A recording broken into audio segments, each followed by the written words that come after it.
Estamos en el espacio de la Fundación Bestelman en Madrid analizando los fondos temáticos, buscando cuáles son las megatendencias y buscando cuáles son en el contexto actual, con la inflación como parte fundamental de la ecuación en el medio y largo plazo, las oportunidades que pueden dar rentabilidad a la cartera. Cada vez más importante la importancia, cobra más importancia el asesor, pero cada vez también más importante cobran importancia los datos. Fernando Luque, editor de Morningstar en España, bienvenido. Muchas gracias por invitarme, José Antonio.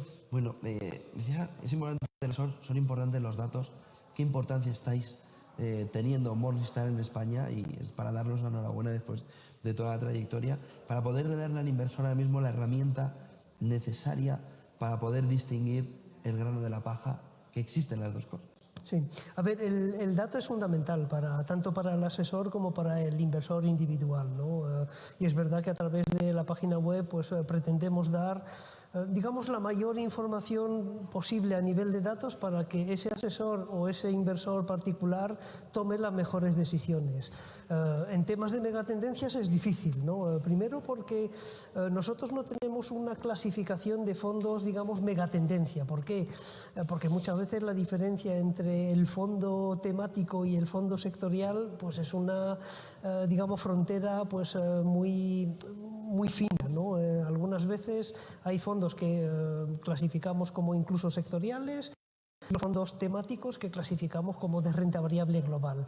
Pero lo importante es que el inversor o el asesor pueda por lo menos comprobar y comparar las rentabilidades y el riesgo de esos fondos con fondos tradicionales, con índices de mercado tradicionales, porque ahí está también la parte de la solución. Veíamos, ese es un tema importante que nos pregunta mucho la audiencia, y es eso mismo que comentas de cómo diferenciar el fondo que es temático del fondo que es sectorial. La primera hora con Lucía Gutiérrez Mellado de JP Morgan veíamos este tema y nos decía, bueno, es muy claro, si solo está en un sector será sectorial, si es transversal, por lo que tú dices, tan claro no está. Para mí no es tan claro. Por ejemplo, pues fondos de robótica, inteligencia artificial, tienen un gran peso sectorial, están prácticamente, no voy a decir 100% invertido, pero invertido a más del 75% en el sector tecnológico.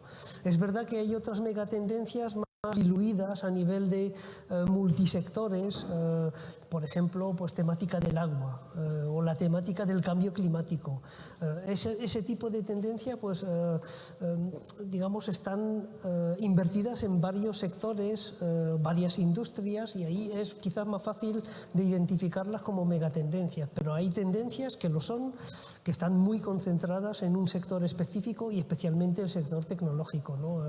Pasa un poco como lo que ocurrió con los fondos de biotecnología al principio, que no sabíamos muy bien dónde clasificarlos y primero si crear una categoría específica para los fondos de biotecnología, y ahí es un poco el mercado el que decide, ¿no?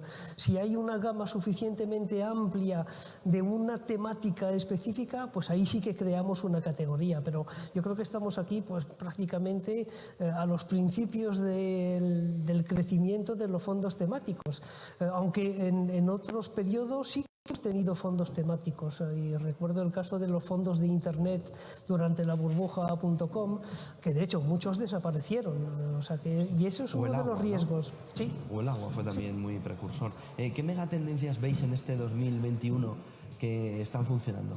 A ver, en general los fondos de megatendencia y los fondos temáticos han tenido rentabilidades francamente abultadas en estos últimos meses. De hecho, tengo los datos en mente del primer trimestre. Si comparamos la rentabilidad de los fondos temáticos cogiendo lo que es la media de todos los fondos temáticos, pues prácticamente duplicaron la rentabilidad de los fondos de renta variable tradicional.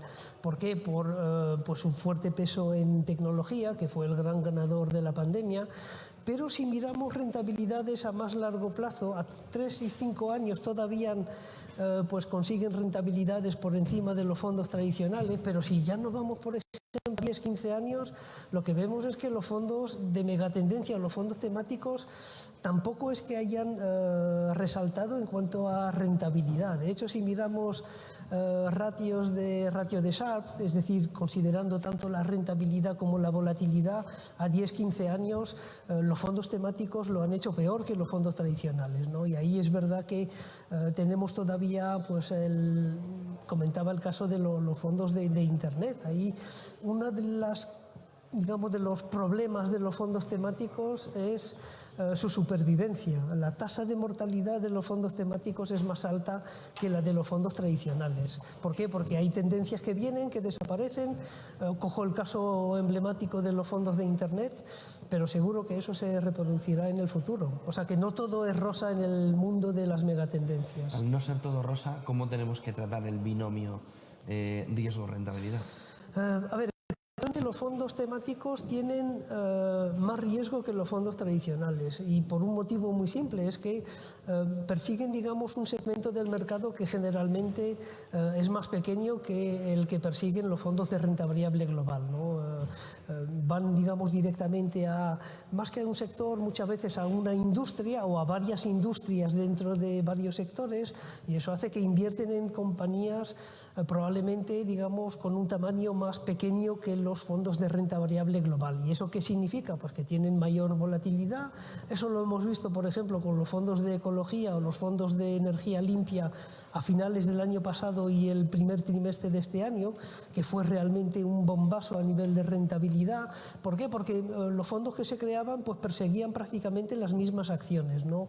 Y esas acciones subieron de forma estratosférica, ¿no? Luego vienen pues las rebajas, ¿no? Es decir, cuando un segmento se revaloriza tanto, pues las caídas suelen ser violentas. De ahí la mayor volatilidad de este tipo de fondos. ¿Qué fondos podemos ver en el momento, no solo en megatendencias, que estén marcando este 2021? Se habló mucho de esa rotación de growth a value que hemos vivido en el inicio del año. Ha habido un par de rotaciones, sobre todo la de noviembre y la de febrero, muy fuertes. Sí.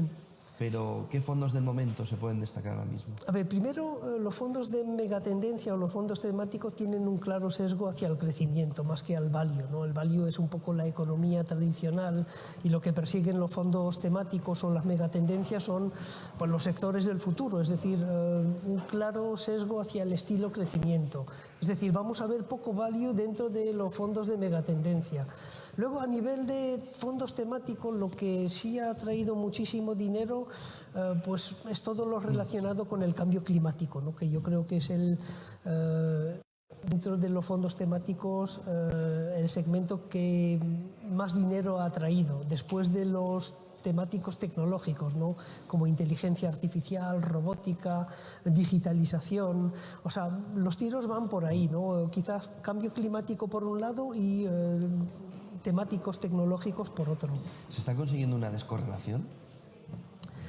No tanto, porque hay que recordar que los fondos temáticos o los fondos de megatendencia son fondos de renta variable. Por lo tanto, van a tener una correlación relativamente alta con los índices de renta variable mundial.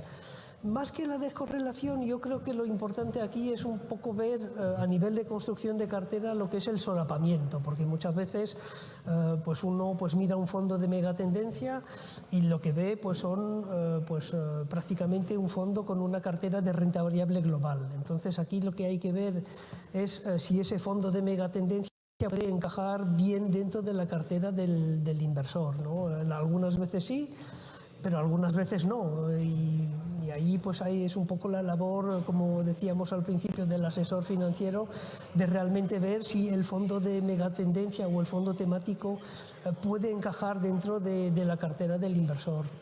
Muchísimas gracias, Fernando Luque, editor de Morningstar en España. Enhorabuena por todo el trabajo de tantos años. Ha sido un placer volver a verte. Muchas gracias, José Antonio. Y sobre todo con tanto Zoom, con tanto Skype, con tanto que queramos llamarle. Pues sí. Un gusto volver a estar en persona y volver. Lo mismo te digo, José Antonio. Muchas gracias. Buen día y buen negocio, Fernando. Muchas gracias. Nos vamos